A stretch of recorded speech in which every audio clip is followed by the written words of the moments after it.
Not every gamer has the room for a whacking great big TV to play their games on. Heck, not everyone has room for an average sized one.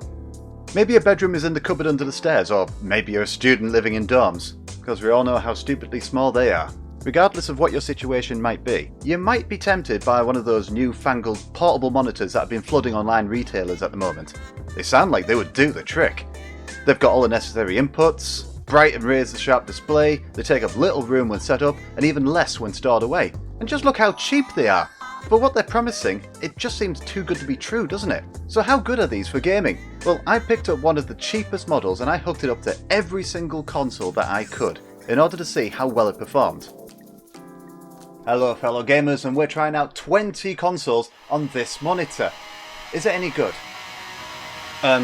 What did he say?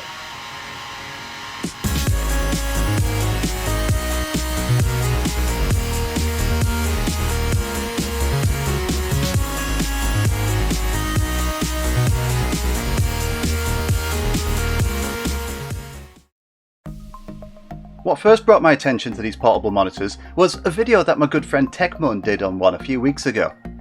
It's both handy as a second screen for a laptop or a compact but larger gaming screen for a Nintendo Switch, or you could use it with some other consoles of course as well. The built-in speakers and the headphone output come in very handy for that use. Actually, to be honest, we've never even met, but he does make some excellent descriptive videos for various tech gubbins, and I was especially intrigued by the monitor that he was showing off. So I got one for myself. I thought it would be handy as a second monitor for when I'm working from home, and it would be useful when I'm going out to play games with friends at local gaming meets. You know, when it's safe to do that again. But how well does it perform? Well, to find out, I hooked up every single console in my gaming room that I possibly could to test this bad boy out. Now, if you want to know the proper ins and outs of this monitor, I'd recommend you check out Techmoan's video on it. Here though, we're going to find out if you can feasibly use this to play your games on.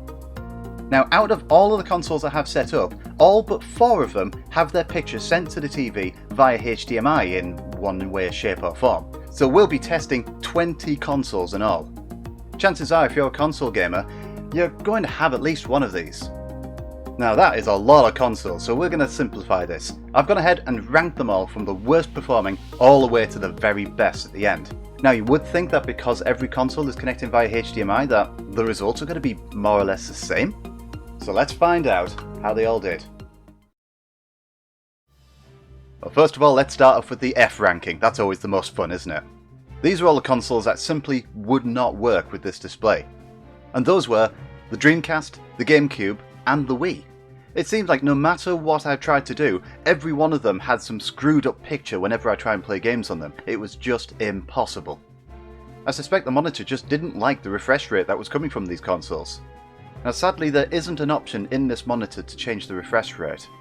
I can change it on the Wii by setting it back to PAL's standard of 576i, but then the games simply ignore that global setting. I can force a different resolution on the GameCube with Swiss, but it just didn't seem to make any difference in game. Now what's interesting with all 3 of these is that all of them are using different connections or adapters than the rest of the consoles I have set up. I've got the Dreamcast connected over VGA via the OSSC, the GameCube's using that HDMI adapter in the digital port, and my Wii is using its own HDMI adapter. Now they may possibly work fine if I just used RGB SCART cables for them all, so that's an option. But of course, as we all know, the real life pro tip is always in the comments, so if you've got any other suggestions on how to make these work without having to change the cables, let me know down below. Because you know, it is a shame really, because the Dreamcast and the GameCube would have looked absolutely freaking beautiful on this screen if they'd worked. Unfortunately for now, I'll have to give these an F. Now let's move on to the E rankings. Now I know this isn't normally how you'd use these ranking things, but if I did it the conventional way, we'd be here forever. So the E ranking consoles are ones that worked, but they weren't very good. Those are the PlayStation 2, the original Xbox, and the PlayStation 1 Classic. With the PS2, the first clue that I got that it wasn't going to work very well was in OPL. It just didn't like the NTSC 60Hz setting. So I was able to change that to auto and it worked fine.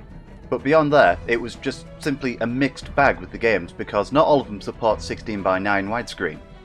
Now unfortunately this monitor doesn't have an option to scale the image, even though it actually does say so in the manual.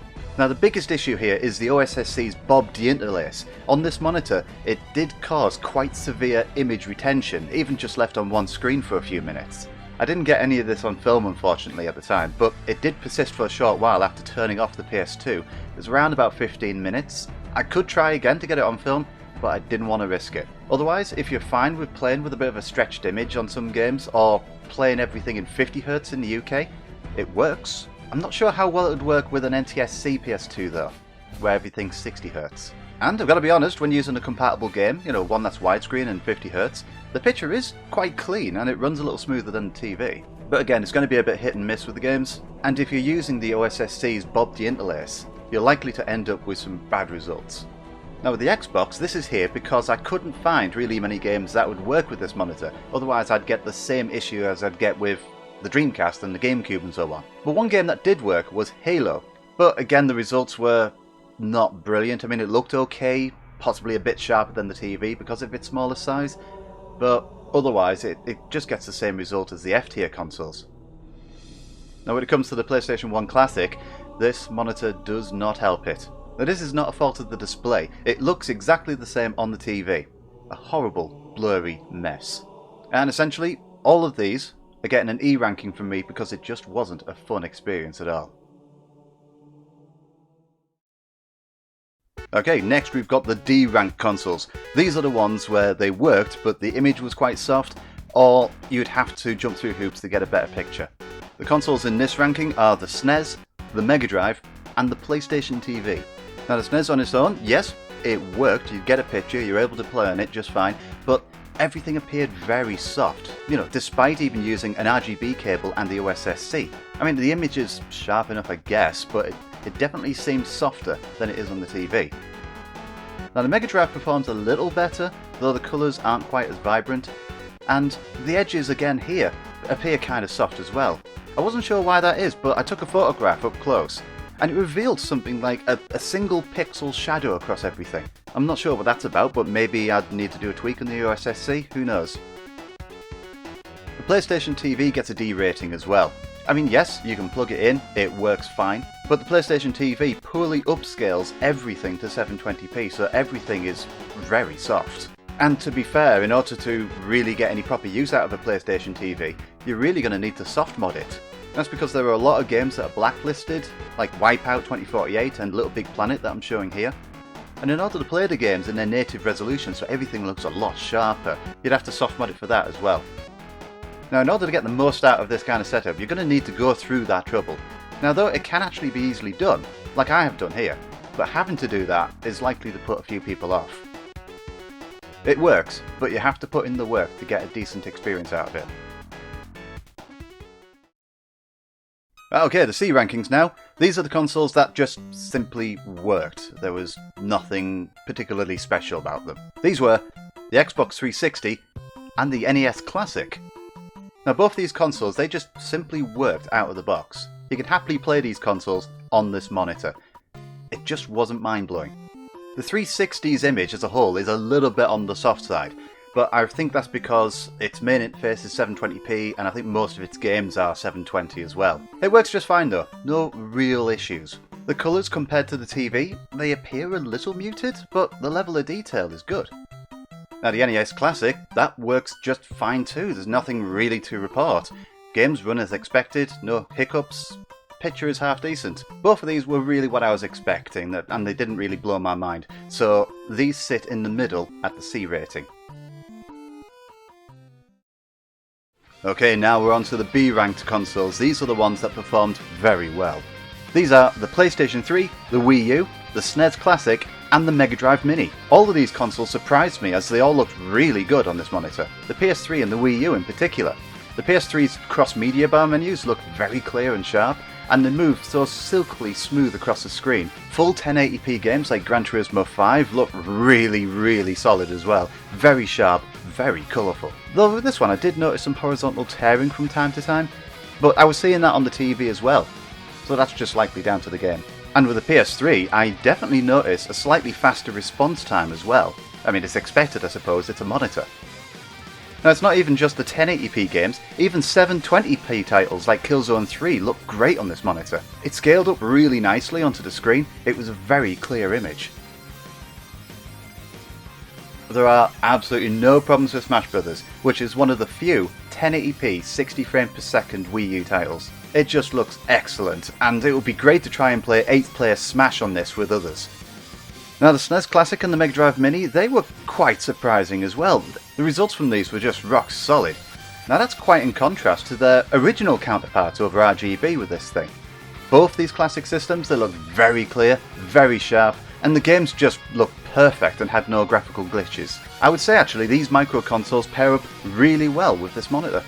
All of these get a B. Okay, we're getting close to the end now. We're on to the A-ranked consoles. These are all of the ones that looked truly brilliant on this monitor. These were the PlayStation 4, the Switch, and, very surprisingly, the PlayStation 1 and the Saturn. Now there's no surprise that the PS4 makes the A grade. Everything looked stunningly sharp and detailed from start to finish. All of the colours were spot on, and all the darker areas were nice and dark. That's the monitor's HDR working really nicely there. And another A-lister is the Switch.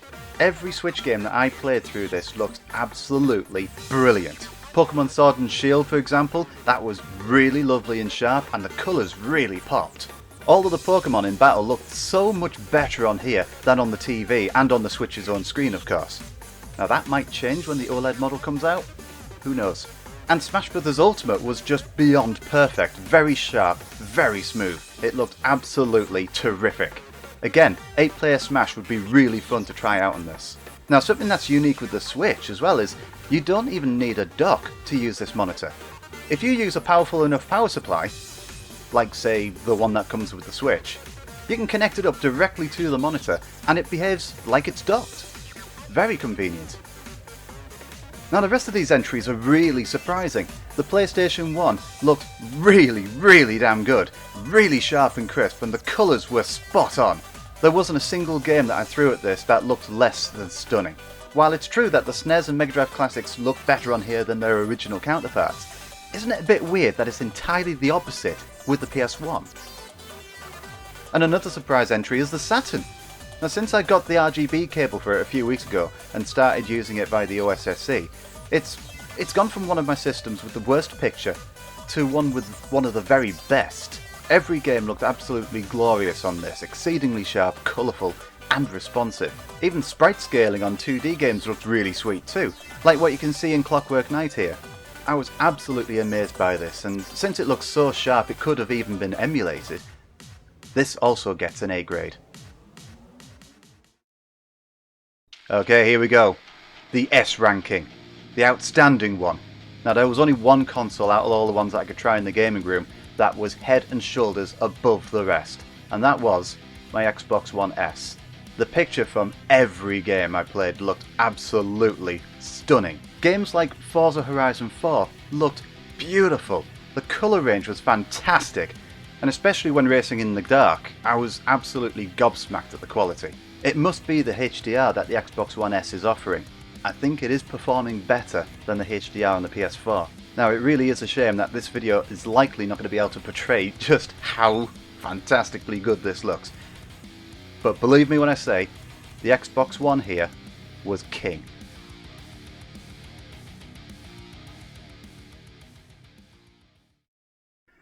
So we've had some mixed results with this, but there is definitely something that we can take away from this, and that is like a vast majority of consoles with native HDMI are going to look fantastic with this monitor. And I'd imagine consoles like the PS5 and both the Xbox Series consoles will look just as fantastic. Anything outside of that and you're likely to get something that's less than perfect. But what do you think? I think you should stop talking to yourself and just get on with the video, yeah? Oh, okay, I'll just put you down then. Okay, bye! So, I mean, having watched this, do you have any tips on how to get a better picture from the lower ranking consoles?